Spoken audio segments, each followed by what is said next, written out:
Hello दोस्तों, हीमोप्टिसिस होना या खांसी में खून आना एक काफ़ी कॉमन प्रॉब्लम है। कई बार डरावना होता है, कभी कभार जानलेवा भी हो सकता है। आज इसके कारणों पर बात करेंगे। अलग अलग कारणों से जब भी लोगों को खांसी में खून आता है, इसके बारे में हमें ये जानना ज़रूरी होता है कि इसके कारण क्या हैं, क्योंकि कारणों में ही बीमारी का निवारण या ट्रीटमेंट छुपा होता है। अलग अलग कारणों के हिसाब से अलग अलग ट्रीटमेंट होता है। तो आज हम स्पेसिफिकली डिस्कस करेंगे इसके कारणों पर। टॉपिक पर जाने से पहले जो लोग हमारे चैनल पर नए हैं उन्हें रिक्वेस्ट करूँगा कि चैनल को सब्सक्राइब करें, वीडियोस को लाइक करें, शेयर करें, फॉलो करें, कमेंट करें, पूरा देखिए।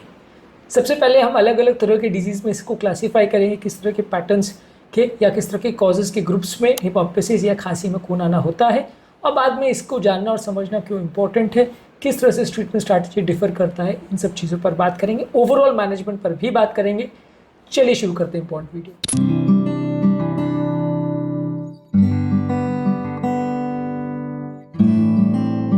सबसे पहला, रेस्पिरेटरी इन्फेक्शन अगर किसी को हो, यानी लंग्स में इन्फेक्शन हो, चाहे वो ब्रोंकाइटिस हो, चाहे वो न्यूमोनिया हो, चाहे वो ट्यूबरकुलोसिस हो, इन सब में खांसी में खून आ सकता है। ब्रोंकाइटिस में जो श्वास की नलियां हैं उनमें इन्फ्लेमेशन या सूजन हो जाती है, जिसकी वजह से कोई नली डैमेज हो सकती है, खांसी में खून आ सकता है। निमोनिया में लंग पैरेन्काइमा में इन्फेक्शन हो जाता है, जिसकी वजह से वहाँ पे भी कफ आ सकता है, खांसी में ब्लड आ सकता है। इसके अलावा ट्यूबरकुलोसिस में भी जब गठान ट्यूबरकुलोसिस की बन जाती है तो वहाँ पे भी काफ़ी कॉमन सिम्टम होता है खांसी में खून आना। तो ये कॉमन इन्फेक्शंस है जिसमें खांसी में खून आ सकता है।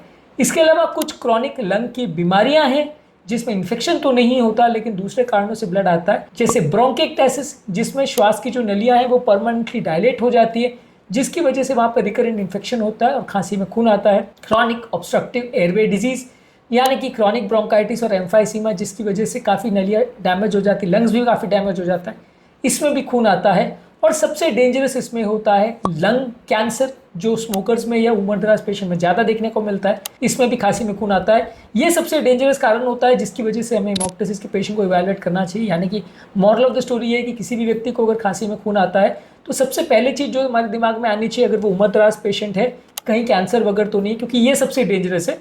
बाकी सारी चीज़ें कंपेरेटिवली कम डेंजरस है, लेकिन उनको भी ऑब्वियसली ध्यान देना तो ज़रूरी है, उनके लिए भी जांच करना तो ज़रूरी है। पर सबसे पहली सतर्कता हमारे लिए कैंसर के लिए होनी चाहिए कि कहीं ऐसा कुछ तो नहीं, क्योंकि इसमें सबसे जल्दी कंडीशन डिटोरिएट होती है। इसके अलावा कुछ हार्ट की बीमारियां भी ऐसी है जिसमें खांसी में खून आ सकता है, जैसे पल्मोनरी एम्बोलिज्म में ऐसे हो सकता है, अक्यूट हार्ट फेलियर में हो सकता है। अक्यूट हार्ट फेलियर में जब लंग्स में पानी भर जाता है तो थोड़ा सा फ्रॉदी स्पूटम आता है, खांसी ऐसी आती है जिसमें झाग आता है और वो कलर काफ़ी ब्लड मिक्स्ड होता है, इसलिए पिंक कलर का आता है। इसके अलावा माइट्रल स्टेनोसिस भी एक बीमारी है जिसमें पल्मोनरी सर्कुलेशन जो है उसमें ब्लड भर जाता है, जिसकी वजह से प्रेशर हो जाता है, इसकी वजह से भी कई बार खांसी में ब्लड आ सकता है। कुछ बीमारियां ऐसी है सिस्टमिक, जैसे कि गुड पास्चर सिंड्रोम, जिसमें लंग्स और किडनी के खिलाफ एंटीबॉडीज बन जाती है, जिससे कि खांसी में ब्लड आ सकता है। इसके अलावा सिस्टमिक लूपस एरिथमेटोसिस करके एक बीमारी है जिसमें लंग्स में कई बार सूजन आ जाती है, जिसकी वजह से भी खांसी आ सकती है, ब्लड आ सकता है इसमें। तो ये सिस्टमिक बीमारियों में भी ऐसा हो सकता है कि ब्लड आए। इसके अलावा कुछ और कारण है, जैसे कि ट्रॉमा हो जाए, यानी लंग्स में अगर चोट लग जाए, कोई भी कारण से एक्सीडेंट वगैरह हो जाए तो भी ब्लड आ सकता है। यदि आप कोई अन्न का दाना या कोई टुकड़ा या कोई इस तरह का फॉरेन बॉडी अगर एस्पिरेट कर ले तो वो श्वास की नली में जाता है, वहाँ की नलियों को डैमेज करता है, तो उसमें भी ब्लड आ सकता है। कुछ वैस्कुलर अबनॉर्मलिटीज जैसे आर्टेरियोवीनस मालफॉर्मेशन, जिसमें कि नलियाँ का गुच्छे बन जाते हैं, इनमें से भी ब्लीडिंग हो सकती है। और कुछ ऑपरेटिव प्रोसीजर्स के दौरान, या जैसे आपने ब्रोंकोस्कोपी किया, कोई मेडिकल प्रोसीजर किया, तो इसके वजह से भी खांसी में ब्लड आ सकता है। कुछ लेस कॉमन कॉजेज है, जैसे पल्मोनरी एंडोमेट्रियोसिस, जो एक गायनेकोलॉजिकल बीमारी है जिसमें यूट्रस के कुछ पोर्शन का या इनर लेयर का एंडोमेट्रियम के कुछ टुकड़े लंग्स में अलग अलग जगह पे फैल जाते हैं, कैंसर जैसी तरह बिहेव करते हैं, हालांकि कैंसर नहीं होता वो, लेकिन इस तरह के पेशेंट में भी वहाँ से ब्लड आ सकता है। इसके अलावा कुछ कोएगुलोपैथीज, यानी कुछ ब्लीडिंग डिसऑर्डर जहाँ पे ब्लड ज़्यादा पतला है, कुछ ब्लड की प्रॉब्लम्स की वजह से वैसे कारणों से भी ब्लड आ सकता है। Moral of the story is कि खांसी में ब्लड आना बहुत माइनर से लेके बहुत डेंजरस बीमारियों को इंडिकेट कर सकता है।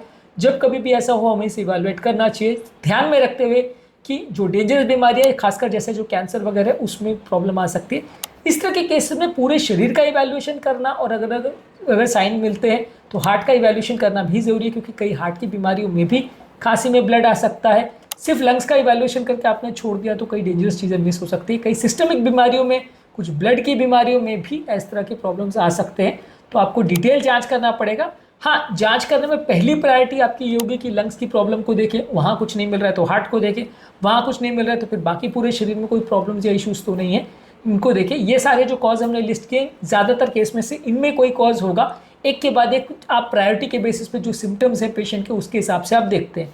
अब इसमें प्रायोरिटी डिसाइड कैसे करेंगे? मान लीजिए किसी छोटे बच्चे को अगर खांसी में ब्लड आ गया तो आप उसमें लंग कैंसर नहीं ढूंढेंगे, वहाँ पे आप दूसरे कारण ढूंढेंगे। किसी यंग आदमी को अगर मान लीजिए टीबी की बीमारी है, उसको ब्लड आ गया तो आप कैंसर नहीं सोचेंगे, आप पहले टीबी सोचेंगे। तो क्या हिस्ट्री है, क्या पहले पेशेंट को हो चुका है, किस तरह का उसका प्रेजेंटेशन है, पहले की कौन सी बीमारी हो चुकी है, बाकी क्या सिम्टम्स है, ये सारी चीज़ों के बेसिस पे आप डिसाइड करोगे कि पहले कौन सी जांच करनी है या क्या चीज़ की पॉसिबिलिटी ज़्यादा है। ऑब्वियसली जो चीज़ की पॉसिबिलिटी ज़्यादा है आप उसकी प्रायोरिटी को समझोगे और उसको ट्रीट करोगे। अब जिसको अगर मान लीजिए खून पतला होने की पहले से बीमारी है या उसको ऑलरेडी खून पतला करने की दवा चल रही है और उसको अगर खांसी में ब्लड आता है तो आप सबसे पहले वो सोचोगे, आप वहाँ पे लंग कैंसर ढूंढने पहले नहीं जाओगे। तो ये प्रायोरिटी इस बात पे डिसाइड होती है कि पेशेंट की क्या हिस्ट्री है, एग्जामिनेशन के क्या फाइंडिंग्स है, उसके बाद फिर आप जो इमेजिंग या ब्रोंकोस्कोपी वगैरह करते हो उसमें क्या आ रहा है, सीटी स्कैन में क्या आ रहा है। मान लीजिए सीटी स्कैन में कोई गठान आ रहा है तो ऑब्वियसली आपको कैंसर सोचना पड़ेगा, कोई निमोनिया आ रहा है तो निमोनिया सोचना पड़ेगा, अगर फीवर की हिस्ट्री है तो आप निमोनिया सोचोगे। तो ये सारा कॉजेज जो है इस पे बेसिस पे डिसाइड होगा कि आपको क्या बीमारी हो सकती है और उसके बेस पे आप टेस्ट डिसाइड करोगे, उसके बेस पे आप आगे बढ़ोगे। एक बार में सारी टेस्ट आप पेशेंट को नहीं बोल देते, नहीं तो पता चले उसके कई लाख का बिल आ जाए और बीमारी छोटी सी निकले। तो इसलिए आप स्टेप बाय स्टेप जाते हो, एक के बाद एक टेस्ट करते हो और उसके बाद फाइनल डिसाइड करते हो कि आगे क्या करना है। फाइनल जो ट्रीटमेंट का स्ट्रैटेजी है वो इस बात पर डिपेंड करता है कि क्या कारण कंफर्म होता है, उस कारण को ठीक करेंगे तो हेमोप्टाइसिस या खांसी में ब्लड आना बंद हो जाएगा। हेमोप्टाइसिस बेसिकली एक सिम्टम है, एक बीमारी नहीं है।